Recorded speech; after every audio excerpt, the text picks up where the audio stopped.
কয়েক স্তরের নিরাপত্তার মধ্যে দিয়ে এই মুহূর্তে প্রতিমাগুলো বুড়িগঙ্গার উদ্দেশ্যে নিয়ে যাওয়া হচ্ছে। আপনাদের জানিয়ে রাখি, রাজধানীর বিভিন্ন স্থান থেকে প্রতিমা এনে পলাশীতে অবস্থান করা হয় এবং তারপর একযোগে এখান থেকে সকল প্রতিমা নিয়ে বুড়িগঙ্গার উদ্দেশ্যে যাওয়া হয়। তেমনটি আপনারা দেখছেন এখানে কয়েক স্তরের নিরাপত্তা রয়েছেন। এই কঠোর নিরাপত্তার মধ্যে দিয়ে প্রতিমাগুলো নিয়ে যাওয়া হচ্ছে। পুলিশ, র্যাব, সেনাবাহিনী, সোয়াট টিম, কয়েক স্তরের নিরাপত্তা রয়েছে।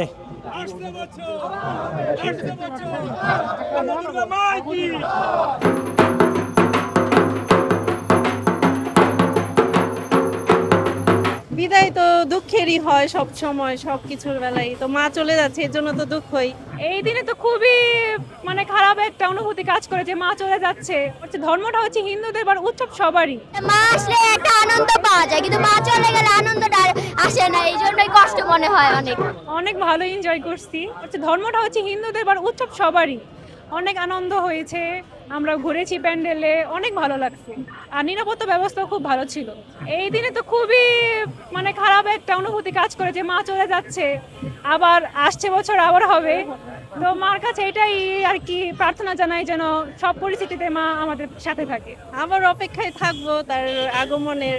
আমরা 4টা মণ্ডপে ঘুরেছি এখানে আর কি ঢাকা। বিদায় তো দুঃখেরই হয় সব সময়, সবকিছুর বেলায় তো মা চলে যাচ্ছে, এর জন্য তো দুঃখই। আমরা আবার অপেক্ষায় আছি আগামী বছর। ভালো আবার খারাপও যে মা চলে যাবে, এই যে অপেক্ষাটা, এটা ভালো লাগে না যে মা আসলে চলে যায়।